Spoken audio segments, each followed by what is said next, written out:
Convert 4 and 2/5 to a decimal. Whenever you convert a mixed number to a decimal, you leave the whole number that lives out in front alone.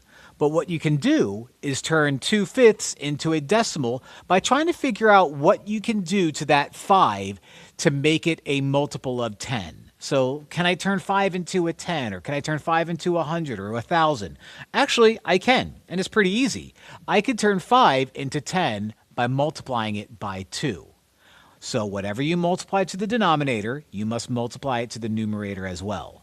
So that 4 that lives out in front remains 4. 2 times 2 is 4, and 5 times 2 is 10. Now that's not quite a decimal yet, but you know what? When I read it, it reads as a decimal. 4 and 4/10 is written as a decimal as 4 and 4/10. In other words, 4.4.